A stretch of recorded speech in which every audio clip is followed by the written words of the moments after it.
Bismillahirrahmanirrahim. Assalamualaikum warahmatullahi wabarakatuh. Waalaikumsalam warahmatullahi wabarakatuh. Terhormat Ibu Kepala Sekolah Tingkat Kepala Negara, yang kami hormati ibu-ibu rekan pendidik TK sekecamatan ini. Pertama-tama kita bersyukur atas kehadiran Allah karena pada siang ini kita dapat berkumpul dalam rangka diseminasi pemahaman dan penerapan pengalaman budaya positif. Kedua kalinya, salawat dan salam semoga senantiasa terlimpahkan pada junjungan kita Nabi Muhammad SAW yang menantikan syafaatnya di yaumul qiyamah. Baiklah, langsung mohon ibu-ibu. Diskusi kita hari ini saya mau menyampaikan tentang budaya positif. Apa itu budaya positif? Nah, budaya positif adalah nilai-nilai, keyakinan-keyakinan, dan kebiasaan-kebiasaan di sekolah. Budaya positif dapat mendorong murid untuk mampu berpikir, bertindak, dan mencipta sebagai proses memerdekakan dirinya, sehingga murid mampu mandiri dan bertanggung jawab. Jadi budaya positif itu nilai-nilai, keyakinan, dan kebiasaan yang ada di sekolah. Nah, dalam konsep budaya positif ada beberapa bagian, yaitu yang pertama perubahan paradigma belajar, yang kedua disiplin positif, yang ketiga kebutuhan dasar manusia, yang keempat motivasi perilaku manusia, yang keenam posisi kontrol guru, yang keenam keyakinan kelas, dan yang terakhir segitiga restitusi. Nah, apa saja yang termasuk ini ketujuh budaya positif, penjelasannya akan saya jelaskan. Perubahan paradigma belajar. Pembelajaran dengan paradigma baru merupakan pembelajaran yang dirancang berdasarkan prinsip pembelajaran berdiferensiasi, sehingga para peserta didik belajar sesuai kebutuhannya berdasarkan tahap perkembangan sesuai dengan teori psikologi modern untuk mewujudkan profil pelajar Pancasila. Nah, dari penjelasan perubahan paradigma belajar, berarti kita melakukan perubahan juga dalam pembelajaran. Yang dulunya teacher center berpusat pada guru, sekarang perubahannya yaitu berpusat pada murid. Jadi berdiferensiasi ya Bu. Pembelajaran yang kita ciptakan hendaknya berdiferensiasi. Maksudnya apa pun? Menurut saya berdiferensiasi itu sesuai dengan kebutuhan anak. Jadi sebelum memulai pelajaran kita harus tahu dulu tentang kebutuhan anak, tentang bakat minat anak, gaya belajar seperti itu. Terima kasih Bu Ida penjelasannya, ya betul. Berdiferensiasi yaitu menyesuaikan dengan kebutuhan anak Ibu, tidak memaksa anak. Nah, kalau dulu semua yang pemerintah yang memberi aba-aba guru, ya. Jadi kalau sekarang itu muridnya kita memastikan anak menyukai ini atau tidak, ya. Lalu yang selanjutnya, nah, disiplin positif. Disiplin positif apa? Pembiasaan baik, mencakup sikap, perilaku, atau tutur kata oleh semua warga sekolah, terutama bagi murid agar dapat berkembang menjadi pribadi yang kritis, mandiri, dan bertanggung jawab. Kalau disiplin positif, pembiasaan-pembiasaan yang baik berupa sikap, perilaku, kira-kira kita sudah melaksanakan belum? Sudah. Ada contohnya, misal yang sudah diterapkan mungkin disiplin positif. Ya, Disiplin positif atau kebiasaan positif yang dilakukan di sekolah biasanya adalah sepatu itu diletakkan di tempatnya, terus apa itu antre antri ketika cuci tangan, terus antri ketika duduk, kebiasaan-kebiasaan positif. Oke. Terima kasih Bu Eli. Pada dasarnya kalau kita di lembaga TK sudah sampai melaksanakan kebiasaan yang positif ya Bu. Sepatu dirapikan, mainannya dikembalikan di tempatnya. Nah, seperti itu kebiasaan-kebiasaan yang positif agar mengajarkan anak bertanggung jawab. Oke. Nah, sebagai pendidik tujuan kita melakukan disiplin positif yaitu menciptakan peserta didik yang memiliki disiplin diri sehingga mereka berperilaku mengacu kepada nilai-nilai kebajikan. Ya. Jadi menciptakan peserta didik yang memiliki disiplin diri. Nah, mendisiplinkan diri itu perlu ya Bu, kita mulai untuk anak-anak sejak dini. Jadi kalau mereka terbiasa melakukan hal-hal yang disiplin bersifat positif, nah itu akan terbawa sampai dewasa.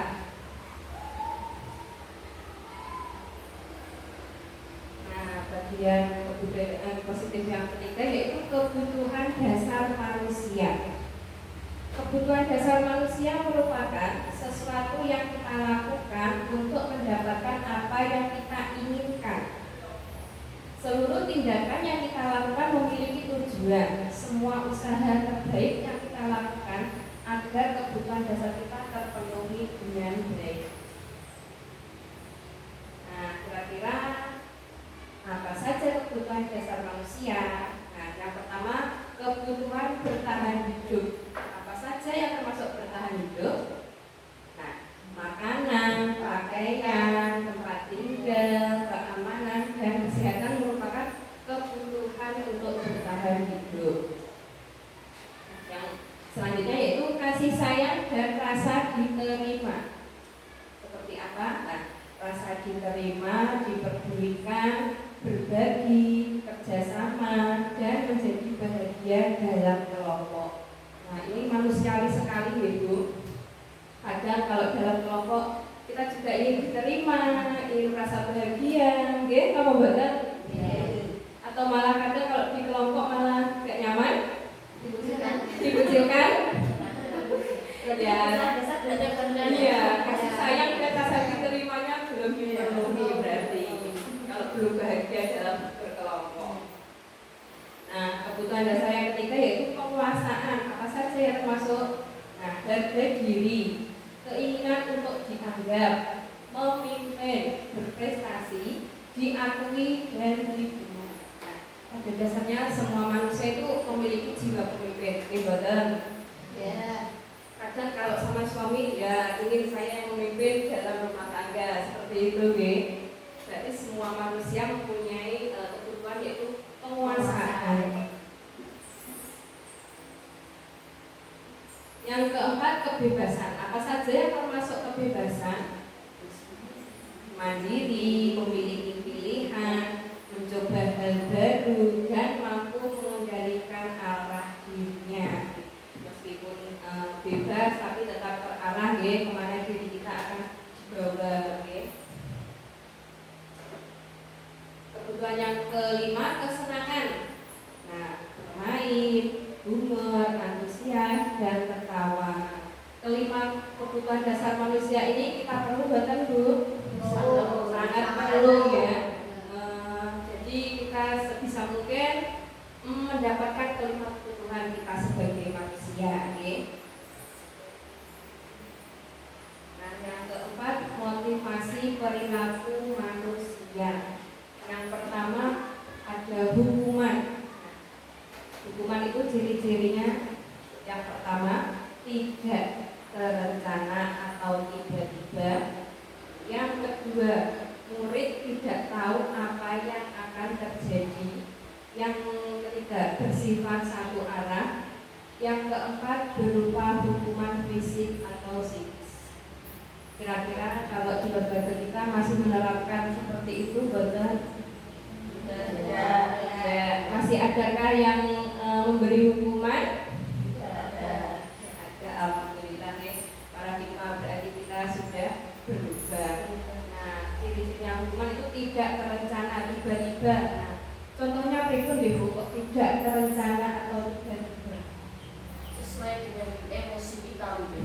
Kalau tiba-tiba anak itu salah, langsung kita spontan, ayo gini, disuruh masuk kelas, berdiri, terus nanti akhirnya teman-temannya menertawakan, dan itu sangat mempengaruhi.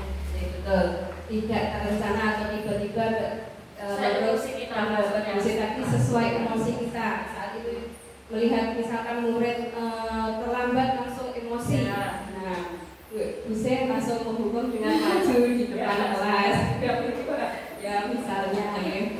Jadi murid tidak tahu apa yang akan terjadi karena yang mengetahui ya emosi tadi, bu gurunya tadi. Ya. Belum tahu alasannya kenapa kok bisa Ya. begitu, bisa terlambat kenapa misalnya ada langsung saja secara spontan. Tanpa mencari tahu penyebabnya ya Bu, langsung emosinya naik ya. Kan pasti ada alasannya. Yang ketiga bersifat satu arah. Nah ini berarti yang memberi komando atau perintah hanya yang bersifat satu arah, memberi hukuman berupa hukuman fisik atau psikis. Nah biasanya misalkan tadi disuruh maju, kaki sapu diangkat, yang zaman dahulu ya, atau lari keliling lapangan, biasanya seperti itu kalau zaman dulu. Kalau hukuman psikis, contohnya Langsung pukul atau kayak emosi langsung secara spontan. Ya. Nah itu tadi tentang hukuman. Yang kedua konsekuensi. Nah apa yang kita konsekuensi? Kalau konsekuensi itu terencana atau disepakati sesuai peraturan, lalu murid tetap dibuat tidak nyaman. Yang ketiga, sikap guru terlalu memonitor guru. Sebenarnya kalau konsekuensi ini lebih baik ya Bu daripada hukuman, tapi ya tetap murid merasa tidak nyaman. Terencana atau disepakati, berarti sebelumnya sudah ada kesepakatan. Nah, tapi tetap ada sejenis hukuman, tapi kok tetap tidak nyaman, ya. Misalnya kita pernah melakukan konsekuensi, pernah. Misalnya anak menumpahkan air, ya kan, harus ada konsekuensinya, harus bersihkan sendiri, belajar membersihkan. Tapi kadang kita, ayo yang itu tanggung jawab membersihkan. Tapi walaupun itu sudah menjadi peraturan, tapi anak kurang nyaman juga ya.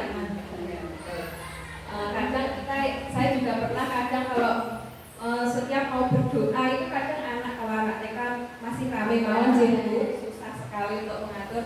Kadang saya buat kesepakatan dulu, anak-anak sebelum berdoa kita harus bagaimana sikapnya, duduk yang rapi Bu.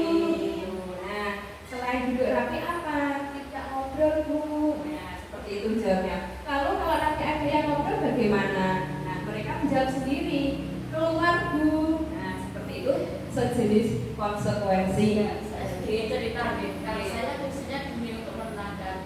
Ya benar ada aturan, tapi setelah tadi bicara ini misalnya ya nanti kalau misalnya tadi sudah berdoa kok masih ngobrol, berarti apa nanti dapat bintang 2 Bu, ya bintangnya 1 misalnya itu dicatat sama guru, berarti nanti kalau sudah dicatat bintangnya 2 itu anak langsung ya karena dengan terpaksa dapat bintang ya itu kan aku menurut si bintang pakai berarti seperti itu. Pengalaman dosen memberi bintang, anak-anak sudah suka kalau diberi bintang 3 itu sudah suka ya. Ya sebagai reward dan motivasi dari diri mereka. Lalu yang ketiga yaitu restitusi. Nah sudah pernah mendengar restitusi Bu? Belum. Ini istilah baru ya dalam pendidikan. Nah apa itu restitusi? Proses menciptakan kondisi bagi murid untuk memperbaiki kesalahan.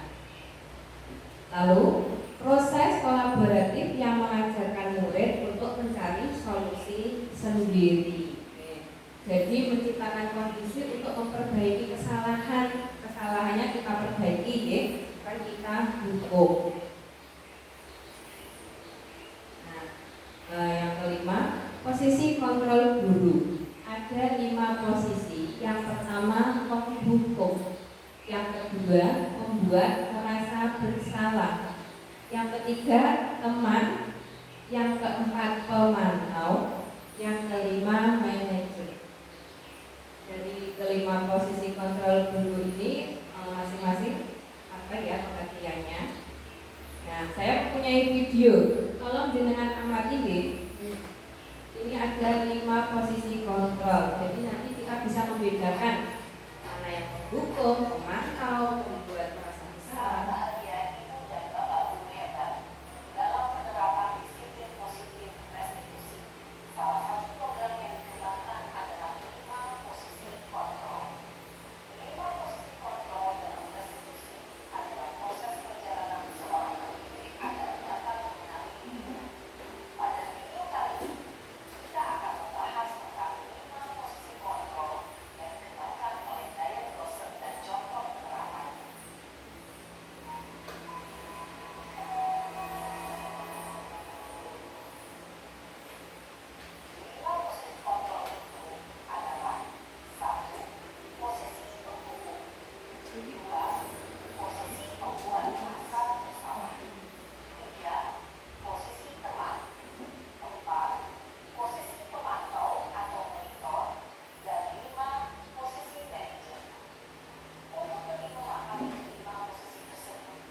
Nah, ini posisi penghukum. Dengan amati kalimat yang diucapkan, perbedaannya apa?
Posisi yang kedua, membuat merasa bersalah. Kita lihat perbedaannya dalam percakapannya yang diucapkan dulu.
ketiga yaitu posisi sebagai teman.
Posisi keempat, pemantau atau monitor. Kasusnya masih sama, karena terlambat. Ada perbedaan pada dialog yang diucapkan guru.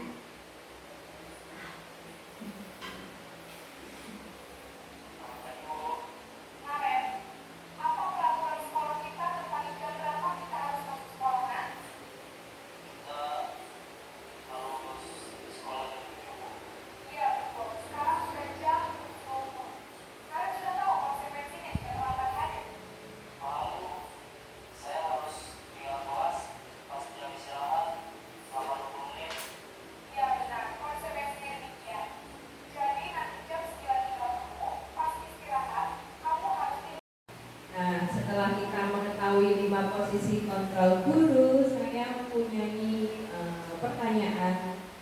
Nah, posisi kontrol, apakah aku kalimat yang diucapkan saya kecewa sekali dengan kamu? Kira-kira posisi kontrol apakah ya Bu? Bu Indah berpendapat penghukum. Ada yang lain? Saya kecewa sekali dengan kamu. Bu Eni berpendapat membuat merasa bersalah. Nah, kira-kira jawaban yang benar apa ya? Ya, betul Bu Eni, membuat merasa bersalah.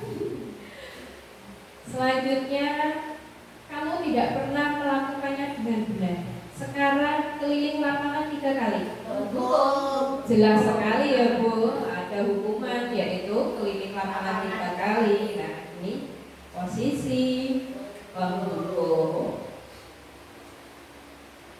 Nah, kalau yang ini, kira-kira bagaimana kamu memperbaiki masalahnya? Manajer. Kira-kira benar gak ya?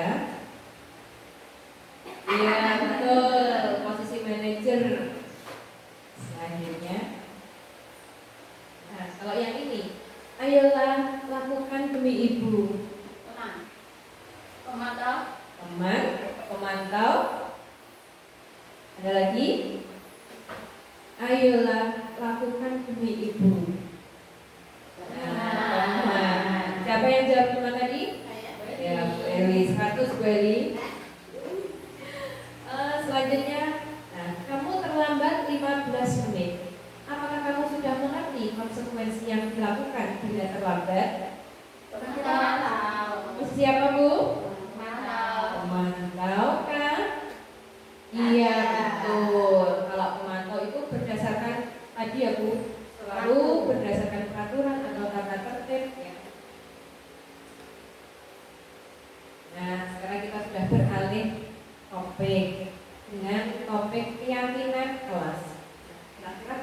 kelas apa? Nah, keyakinan kelas yaitu kesepakatan kelas yang diyakini bersama guru dan murid dengan harapan dapat meningkatkan disiplin murid. Keyakinan kelas berupa pernyataan universal, dibuat dalam bentuk positif dan bersifat abstrak. Keyakinan kelas hendaknya tidak terlalu banyak sehingga mudah diingat dan dipahami. Semua warga kelas ikut berkontribusi dalam pembuatan keyakinan kelas melalui kegiatan mengutarakan pendapat. Karena kita sudah melakukan belum keyakinan kelas? Sudah. Kira-kira tadi Bu Eli berpendapat sudah. Keyakinan kelas sudah dilakukan. Saya juga sudah. Dibuat dalam bentuk positif. Nah, keyakinan hendaknya tidak terlalu banyak sehingga mudah diingat dan dipahami. Kira-kira keyakinan kelas seperti apa yang sudah pernah Ibu lakukan? Ada yang mau mengutarakan pendapat? Winda? Keyakinan kelas itu kami buat bersama anak. Jadi anak kita buat kata-kata atau kalimat yang pendek mudah dipahami, seperti keyakinan kelas mereka bermain tangga itu agak bisa mandiri, kemudian disiplin, cinta lingkungan seperti itu. Terus kemudian anak-anak kita suruh, kita ajak menempel kesepakatan keyakinan kelas yang sudah kita buat di dinding atau di papan pengumuman seperti itu, ditambahi dengan gambar-gambar yang menarik. Terus dibaca bersama-sama. Berarti Bu Indah sudah melakukan keyakinan kelas berupa kesepakatan, misalkan untuk melatih mandiri sepatu ditata yang rapi, diletakkan di depan keras seperti itu. Selain itu mainan boleh digunakan, tapi setelah digunakan harus dirapikan kembali. Nah, seperti itu keyakinan yang kita tanamkan pada anak agar anak bertanggung jawab Bu, kalau sudah selesai mainan harus dikembalikan, ya seperti itu. Nah, yang ke-7 segitiga restitusi. Apa itu? Sudah ada yang pernah mendengar? Baru ini tadi. Segitiga restitusi adalah proses dialog yang dilakukan guru atau orang tua agar dapat menghasilkan murid yang mandiri dan bertanggung jawab. Segitiga restitusi membantu murid memiliki tujuan, disiplin positif, dan memperbaiki dirinya setelah berbuat salah. Restitusi bukan untuk menebus kesalahan, namun untuk belajar dari kesalahan. Nah, kira-kira apa saja langkah dalam segitiga restitusi? Nah, segitiga restitusi memiliki 3 langkah. Yang pertama, menstabilkan identitas. Yang kedua, memvalidasi tindakan yang salah. Dan yang ketiga, menanyakan keyakinan. Kira-kira sudah ada gambaran belum Bu? Apa tuh segitiga restitusi? Sudah memiliki gambaran? Belum? Belum. Nah, dalam tahapan segitiga restitusi tadi ada 3. Yang pertama, menstabilkan identitas. Dalam menstabilkan identitas ada ciri seperti ini. Berbuat salah itu tidak apa-apa. Yang kedua, tidak ada manusia yang sempurna. Saya juga pernah melakukan kesalahan seperti itu. Lalu kita bisa menyelesaikan masalah ini. Yang selanjutnya, Bapak atau Ibu tidak tertarik mencari siapa yang salah, tapi Bapak Ibu ingin mencari solusi dari permasalahan ini. Yang selanjutnya, kamu berhak merasa begitu. Yang selanjutnya, apakah kamu sedang menjadi teman yang baik untuk dirimu sendiri? Nah, dalam menstabilkan identitas, biasanya guru akan mengungkapkan kata-kata seperti ini. Berbuat salah itu tidak apa-apa, betul? Betul. Tentu semua manusia punya salah dan melakukan kesalahan, Ibu, karena kita hanya manusia biasa. Tidak ada yang sempurna. Saya juga pernah melakukan kesalahan seperti itu. Nah, biasanya itu kata-kata yang diucapkan guru. Kita bisa menyelesaikan ini dan seterusnya. Ini kata-kata yang biasa diucapkan untuk menstabilkan identitas. Yang kedua, validasi tindakan yang salah. Nah, maksudnya seperti apa kata-kata yang biasa digunakan untuk validasi tindakan yang salah? Padahal kamu bisa melakukan yang lebih buruk dari ini ya. Nah, kamu pasti punya alasan mengapa melakukan hal itu. Lalu, kamu patut bangga pada dirimu sendiri karena kamu telah melindungi sesuatu yang penting.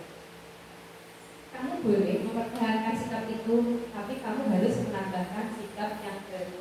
Kalau kita tadi sebagai posisi kontrol penghukum, apakah kita mungkin melakukan tindakan-tindakan ini, Bu? Mengatakan hal-hal ini? Tidak mungkin, tidak mungkin. Karena kalau dalam segitiga restitusi itu kita memvalidasi tindakan yang salah. Kalau sebagai penghukum ya langsung saja tadi ya, misalkan berbuat salah langsung dihukum. Kalau ini kita cari tahu dulu alasannya apa, kenapa berbuat seperti itu, ya. Nah, yang ketiga, menanyakan keyakinan. Apa yang kita percaya sebagai kelas atau keluarga? Apa nilai-nilai umum yang kita telah sepakati? Apa bayangan kita tentang kelas yang ideal? Kamu mau jadi orang yang seperti apa? Nah, ini menanyakan keyakinan. Nah, saya memiliki contoh penerapan segitiga restitusi pada murid saya ya. Silahkan disimak ini.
Nah, itu contoh yang saya lakukan dengan menerapkan segitiga restitusi. Ini kasusnya anak makan Bu saat jam pelajaran. Nah, kira-kira pernah menemui juga bahkan sudah masuk anak-anak masih makan. Kalau anak TK itu kadang ya, masih maunya sendiri ya Bu, kira-kira lapar ya langsung makan. Nah, sebelumnya saya sudah menerapkan kesepakatan kelas atau keyakinan kelas bahwa kalau jam pelajaran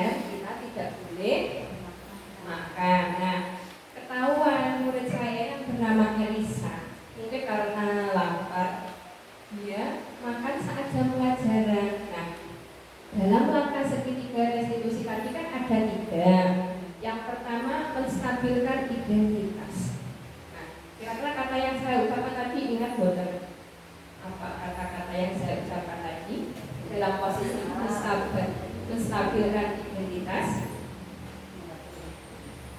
Nah, tadi kurang jelas deh videonya. Tadi saya mengatakan Mbak Isa, tahu nggak kenapa saya panggil di sini? Nggak tahu Bu, dia nggak menyadari ya kalau dia itu makan kita. Lalu saya kasih tahu, nah yang saya katakan untuk menstabilkan identitas itu kamu tadi makan di kelas. Nah, itu yang saya katakan menstabilkan identitas kalau dia itu sedang melakukan makan saat belajar. Lalu langkah yang kedua yaitu memvalidasi tindakan yang salah. Kata-kata yang saya gunakan apa tadi Bu? Memvalidasi tindakan yang salah. Nah, Kalau makan sebelum jam masih jam pelajaran benar atau salah? ya, Kayak pusing teliti deh. Memvalidasi tindakan yang salah. Tindakan yang salah yang dilakukan Mbak Elisa tadi makan saat jam belajar. Jadi saya mengatakan Mbak Elisa, kira-kira kalau makan saat jam pelajaran benar atau salah? Dia jawab salah Bu. Nah, makan itu merupakan kebutuhan manusia. Kalau guru lapar, guru juga makan. Tapi kita harus tahu waktu, tempat, dan kapan untuk makan. Kira-kira kalau makan saat jam pelajaran itu salah apa betul? Nah, itu kata-kata yang saya gunakan dalam langkah segitiga restitusi yang kedua, validasi tindakan yang salah. Kira-kira kata seperti itu termasuk susah atau mudah dicerna anak? Mudah ya. Jadi kita tidak emosi, kita tidak tenang mengontrol diri kita ya. Kadang ya manusiawi juga Bu, pasti gitu langsung. Tapi kita bila menerapkan segitiga restitusi, insya Allah anak-anak juga akan tenang dan menjawab itu luwes ya, tidak takut, tidak tertekan. Lalu langkah segitiga restitusi yang ketiga yaitu menanyakan keyakinan. Nah, kata-kata yang saya ucapkan ada yang masih ingat? Nanti saya mengatakan, Mbak Elisa, apakah kamu mengingat keyakinan kelas kita? Dia mengatakan ingat. Jadi saya, Mbak Elisa, ingat gak keyakinan kelas kita apa? Ingat Bu, kita harus jujur. Selain jujur, kita harus tidak makan saat jam pelajaran. Seperti itu contoh-contoh segitiga restitusi. Kira-kira jelas deh Bu? Kita bisa menerapkan segitiga restitusi dengan 3 langkah tadi ya. Yang pertama, menstabilkan identitas apa yang anak lakukan saat melakukan kesalahan. Yang kedua, memvalidasi tindakan yang salah. Semua manusia berbuat salah ya. Tidak ada manusia yang sempurna. Nah, itu bisa kita gunakan. Terus langkah yang ketiga yaitu menanyakan keyakinan kelas. Kalau kita sudah pernah membuat keyakinan kelas dan anak-anak melanggar, nah bisa kita lakukan dengan mengingatkan kembali keyakinan kelas yang telah kita sepakati. Kira-kira siap Bu melaksanakan segitiga restitusi demi pendidikan kita yang lebih baik lagi? Ya. Apa yang harus kita lakukan Bu agar segitiga restitusi berjalan? Tentunya kita harus bisa belajar mengontrol emosi kita gitu, berusaha bersikap tenang meskipun tidak semudah yang dikatakan gitu. Nah, terakhir yaitu kesimpulan dari budaya positif. Nah, segitiga restitusi tadi termasuk salah satu rangkaian untuk membentuk budaya positif di sekolah kita gitu. Budaya positif hanyalah satu langkah dalam perjalanan panjang transformasi sekolah. Namun langkah awal ini sangatlah fundamental.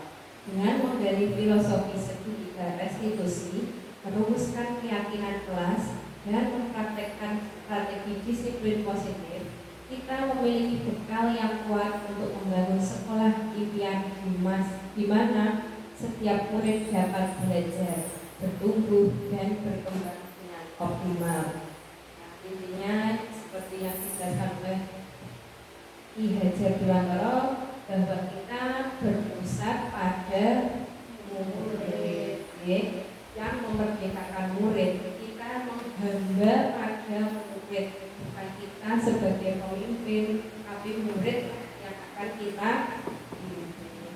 Demikian pemaparan mengenai budaya positif dari saya. Ada kurang dan lebihnya saya mohon maaf, dan bila perlu dilakukan diskusi lebih lanjut ya Bu. Demikian yang dapat saya sampaikan. Terima kasih. Assalamualaikum warahmatullahi wabarakatuh.